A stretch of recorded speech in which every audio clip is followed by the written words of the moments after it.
Breaking up with somebody that you still love sucks, but the question is, should you actually get back together? Stick around with me and I'm going to tell you how to get the ex back.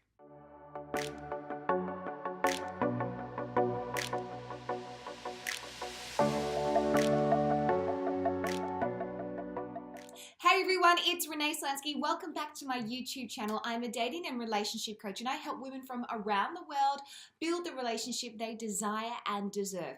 Now, get the ex back. It's really funny. Well, not so funny, but I have seen so many people out there giving advice on how to get the guy back, how to get the ex back, how to do this to get him text you again. All this sort of advice out there telling you how to actually get someone back that you've already broken up with. But my question to you is this: should you even get back with your ex? I'm going to give you some tips on how to rekindle a relationship with someone that you used to be with. But at the same time, I'm also wanting to pose a couple of questions to make sure that you're actually doing the right thing and you're doing it for the right reasons and from the right mind frame as well. The first question you have to ask yourself is, should you even get back to them? You need to actually decide whether or not you're making this decision out of the emotional sort of turmoil that you're currently feeling, because that's what a breakup does to us, or whether you are doing it because you're seeing beyond that and you realize that you actually had something that was worth holding on to. Now, I have done a video on this before about whether or not you should break up or make up or get back together after you have broken up, and I really suggest looking at that because that'll cover it a bit more. A relationship falls apart because somewhere along the line, something isn't working out for either one of you. So it's really important to make sure that you're not just making this decision out of this feeling of loss, of not having this person in your life and painting this picture and holding on to what you thought it was, but you're actually looking at the reality of the situation.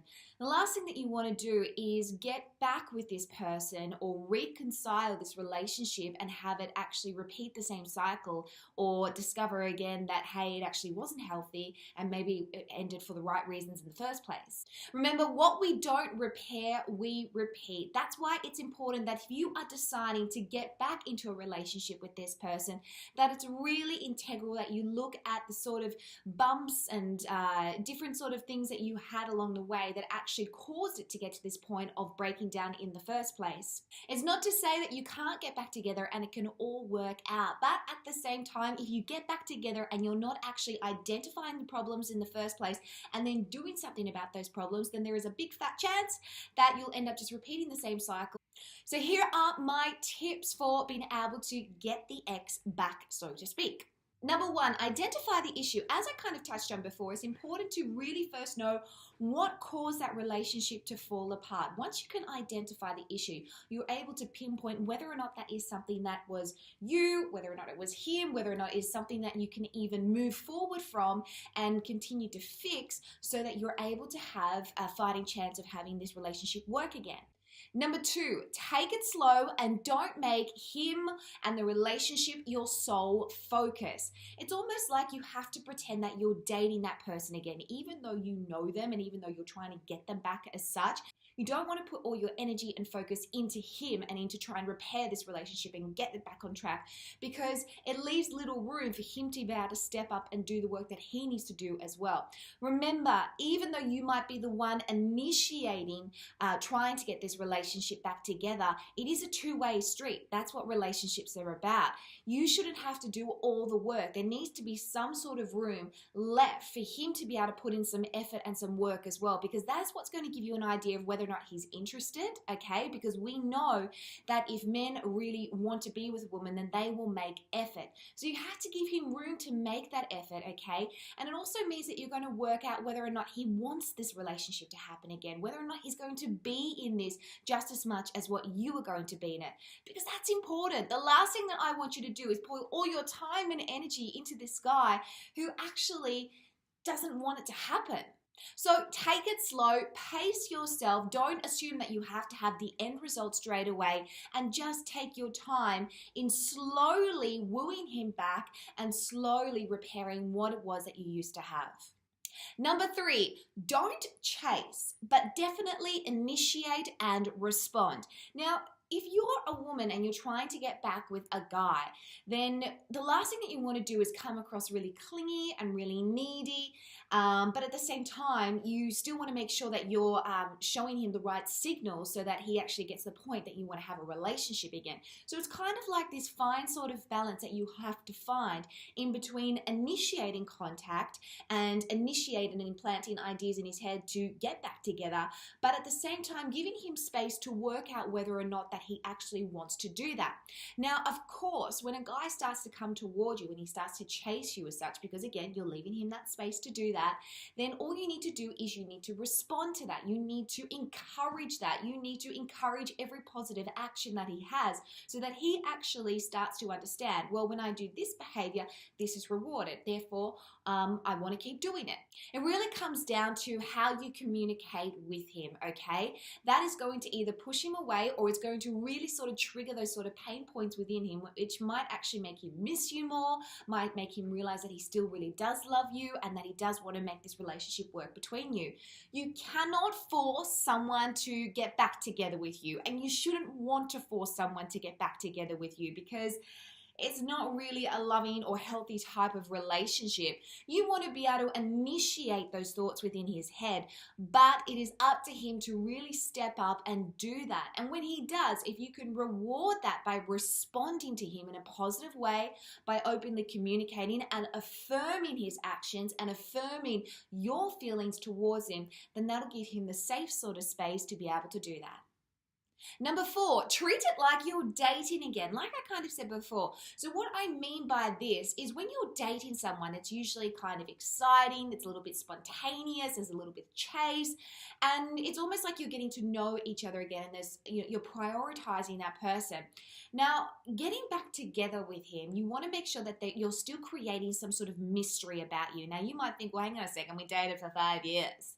He knows everything about me. It doesn't mean to say that you can't create this element of you're not always available for him, okay? You may be initiating the chase and trying to get him to, have a relationship with you again, but it's not to say that you can't keep some mystery about you, and it's not to say that you always have to be 100% available to him just because you want to have a relationship with him again. Again, you need to give him room to be able to step up and make that effort and actually start to chase you a little bit and actually start to realize, hang on a second, this woman still feels for me, but at the same time, she's not putting her life on hold for me, so therefore I better do something about it so that I can not miss out on having another relationship with her.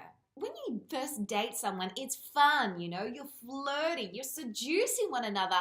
Don't stop doing that. Number 5, hold back on the intimacy. Now, what we tend to do is we tend to just kind of want to go all in when we first try to get back with someone. But it's not always wise because we need to remember the relationship broke up for a reason, again, and we almost have to kind of take it slow. It's like you have to pace yourself. The last thing that you want to do is have this intimate connection with them, which of course also means a more emotional bond with them, and then realize that, well, you made a mistake, or maybe he didn't want the same thing, and then you're left feeling overly attached to him. So hold back on the intimacy. If he is going to want to reconcile with you and be with you again, then you're going to have plenty of moments to be intimate later on down the track. It also creates a little bit of tension between you two, which is what he needs. He needs to understand that if he wants to have a relationship with you again, then the only way that he's going to get that really kind of next level intimacy with you like he used to have is if he's ready to commit to that relationship again. It's almost like a little bit of a reward. So if you give him the reward straight away for little effort, then he's probably not going to want to give you a solid relationship or that solid commitment that you used to have.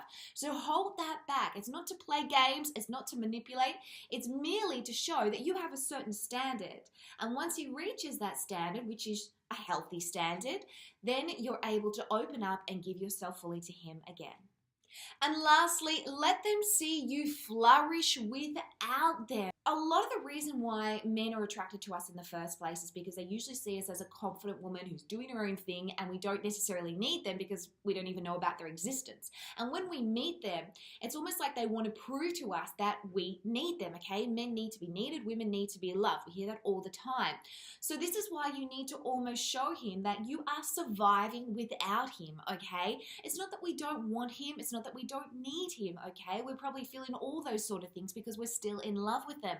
But at the same time, if you could show him that you're this fabulously independent woman who is doing just fine without him, then it's going to make him see that as a little bit of a challenge. And of course, men love to rise to that challenge, and he'll probably be like, oh, hang on a second, I want her to need me again. I want to prove to her that I can be that man that she wants. So provide him that healthy challenge that is needed in a relationship. And it also means that, once again, like I said in the first sort of points, that you're not going to make him your sole focus.